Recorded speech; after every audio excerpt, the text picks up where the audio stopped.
Hello दोस्तों, स्वागत है आपका आपके अपने यूट्यूब चैनल चर्चा विद गौरांश के यूट्यूब चैनल पर।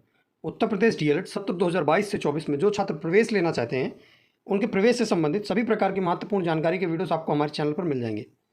अगर आपने अभी तक चर्चा विद गौरांश यूट्यूब चैनल को सब्सक्राइब नहीं किया तो इसे सब्सक्राइब कर लीजिए, नोटिफिकेशन बेल को दबा लीजिए ताकि आने वाला वीडियो का नोटिफिकेशन आपको मिलता रहे। तो चलिए शुरू करते हैं आज के इस वीडियो को। आज के इस वीडियो में हम देखेंगे कि परीक्षा नियामक प्राधिकारी प्रयागराज से कुछ आंकड़े जारी हुए हैं और कुछ डीएलएड सत्र 2022 के संबंध में महत्वपूर्ण जानकारियां निकलकर सामने आई हैं। उन तथ्यों को आपके सामने रखेंगे। तो चलें शुरू करते हैं। यहां पर आपने देखा होगा कि 582 डीएलएड प्रशिक्षण संस्थानों में प्रवेश शून्य है। मतलब 582 विद्यालय ऐसे हैं जहां पर प्रवेश के एक भी छात्र नहीं है, शून्य है। सीधे प्रवेश के अवसर मिलने के अब टिकी है उम्मीद। अब इन कॉलेजों की उम्मीद डायरेक्ट एडमिशन पर टिकी हुई है कि हमें डायरेक्ट एडमिशन मिल जाए ताकि हमारे विद्यालय की सीट भर जाए। इन्हीं सब के चलते हुए जो प्राइवेट संस्थान हैं उन्होंने 26 कॉलेजों ने अपनी मान्यता वापस करने का अनुरोध किया है। वो 26 कॉलेज ये कह रहे हैं कि आप हमारी डीएलएड की मान्यता वापस ले लें। चलिए समझते हैं क्या है पूरी बात। यहाँ पर देखेंगे, लिखा है प्रशिक्षित स्नातक शिक्षक भर्ती यानी टीजीटी के साथ बीएड प्रशिक्षितों को प्राथमिक शिक्षक भर्ती में भी अवसर दिए जाने के बाद से, मतलब सीधे सीधे बीएड को बीटीसी में डीएलएड में शामिल करने के बाद से डिप्लोमा इन एलिमेंट्री एजुकेशन यानी डीएलएड प्रशिक्षण संस्थान अपने अब तक के सफर का सबसे खराब दौर में है। अब तक का सबसे खराब दौर है ये। डीएलएड की सीटें खाली कभी नहीं जाती रहीं। हो सकता है second counselling, third counselling, direct admission तक सीटें भरी जाती थी। इतनी भी खाली नहीं जाती थी कि 50% सीटें खाली चली जाएं, 60% सीटें खाली चली जाएं। तो ये जो दौर है डीएलएड का, ये अब तक का सबसे खराब दौर है। आगे देखते हैं क्या लिखा है। आगे लिखा है वर्ष 2022 सत्र के लिए प्रवेश की स्थिति यह है कि प्रदेश के 582 निजी डीएलएड प्रशिक्षण संस्थानों में से किसी भी छात्र छात्रा ने प्रवेश नहीं लिया। मतलब 582 विद्यालय ऐसे हैं जहां पर किसी भी छात्र ने एडमिशन नहीं लिया, वहां पर प्रवेश ही शून्य है, कोई छात्र ही नहीं गया एडमिशन लेने। आगे लिखा है जिला शिक्षा एवं प्रशिक्षण संस्थानों यानी डाइट में जहां पहले चरण में सीटें फुल हो जाती थी। आपको मैं बता रहा हूं कि डीएलएड के जो डाइट हैं वो पहले चरण में लगभग फुल हो जाते थे, दूसरे चरण की में इक्का दुक्का सीट ही खाली रह जाती थी। लेकिन वहीं मेरिट के आधार पर दूसरे चरण की प्रक्रिया पूर्ण हो जाने के बाद भी, यहाँ 2 चरण पूरे हो जाने के बाद भी 1765 सीटें डाइट में खाली हैं।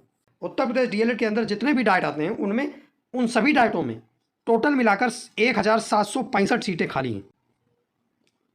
आगे लिखा है अब सीधे प्रवेश के लिए जाने वाले अवसर मिलने पर अभ्यर्थी मिलने की उम्मीद है। मतलब अब सीधी सीधी एक ही उम्मीद है कि आप छात्र डायरेक्ट एडमिशन लें तो इन विद्यालयों की लगभग कुछ सीटें भरें। चलें आगे देखते हैं। आगे लिखा है प्राथमिक शिक्षक भर्ती में 2018 में बीएड प्रशिक्षितों को भी शामिल होने का अवसर दिया गया। इस तरह बीएड प्रशिक्षित अभ्यर्थी टीजीटी और प्राथमिक शिक्षक भर्ती दोनों में आवेदन कर सकते हैं, जबकि डीएलएड प्रशिक्षक सिर्फ प्राथमिक शिक्षक भर्ती में आवेदन कर सकते हैं। इस कारण छात्र छात्राओं का रुझान डीएलएड प्रशिक्षण की ओर घट गया है। यहाँ पर बीएड में छात्रों को मौके तो बहुत सारे मिल रहे हैं, लेकिन वहीं डीएलएड में प्रशिक्षितों को सिर्फ प्राथमिक शिक्षक भर्ती में मौका मिल रहा है और वहाँ पर भी आपने बीएड को शामिल कर दिया। ये सबसे बड़ा कारण है। आगे देखते हैं। आगे लिखा है इसके पूर्व 26 निजी प्रशिक्षण संस्थान मान्यता वापस लिए जाने के अनुरोध के साथ नया प्रवेश न लेने को पत्र भेज चुके हैं। मतलब 26 निजी संस्थान ऐसे हैं डीएलएड के अंदर जो अपनी मान्यता वापस करने का अनुरोध कर चुके हैं। वो कह रहे हैं हमारी मान्यता आप वापस कर लीजिए, ले लीजिए वापस, हम कोई अब नया प्रवेश नहीं ले सकते।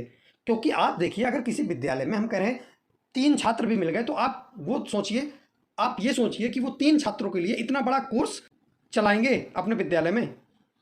वो 3 छात्रों के लिए क्या टीचर्स अवेलेबल कराएंगे अपने विद्यालय में। आगे देखते हैं। आगे लिखा है पीएनपी सचिव ने बताया है कि 2 चरण में प्रवेश की प्रक्रिया के बाद प्रदेश भर के निजी संस्थानों व डाइट में 1,80,208 सीटें रिक्त हैं। अभी भी 1,80,208 सीटें अभी भी खाली हैं, जिसमें डाइट की 1,765 सीटें हैं। उन्होंने बताया कि प्रवेश लेने वाले अभ्यर्थियों की चिंताजनक संख्या को देखते हुए प्रशिक्षण संस्थानों को सीधे प्रवेश लेने का अवसर देने के लिए शासन को प्रस्ताव भेजा जा रहा है। अब ये प्रस्ताव भेजा जा रहा है कि ये जो कॉलेजों में जहाँ पर सीटें खाली हैं ये अब डायरेक्ट एडमिशन ले लें। अनुमति मिलने पर प्रवेश लेने का कार्यक्रम जारी किया जाएगा। देखें, ये बात तो आ गई है कि अब डायरेक्ट एडमिशन होंगे, लेकिन अभी डेट का निर्धारण यानी तिथि का निर्धारण नहीं हो पाया है। जैसे ही तिथि का निर्धारण होता है तो चर्चा विद गौरांश यूट्यूब चैनल में आपको उसका अपडेट देखने को मिल जाएगा। आगे लिखा है, उनका मानना है कि सीधे प्रवेश का अवसर दिए जाने से अपने जनपद में सीट मिलने पर अभ्यर्थियों की संख्या निश्चित रूप से बढ़ेगी। उनको ऐसा लगता है कि अगर हम डायरेक्ट एडमिशन करा लेंगे तो हमें निश्चित रूप से जितनी सीटें हैं हमें उतने छात्र मिल जाएंगे। लेकिन मैं यहाँ पर यह कहूँगा कि परीक्षा नियामक प्राधिकारी अपने आप में एक बड़ी बड़ी गलती कर रहा है। अगर उसको छात्रों की संख्या बढ़ानी है तो उसको एक बार पुनः आवेदन पर विचार करना चाहिए। मेरा ऐसा खुद का मानना है कि एक बार पुनः आवेदन ले लेना चाहिए। कुछ छात्र ऐसे हैं जो वास्तविक रूप से डीएलएड से वंचित हो रहे हैं, वो इस सत्र में प्रवेश लेना चाहते हैं, लेकिन आपने तो उनको डायरेक्ट एडमिशन में भी मौका नहीं दिया। डायरेक्ट एडमिशन भी वही छात्र ले पाएंगे जिन्होंने आवेदन किया है। तो चले मिलते हैं किसी अगले वीडियो में किसी नई महत्वपूर्ण जानकारी के साथ। तब तक के लिए जय हिंद।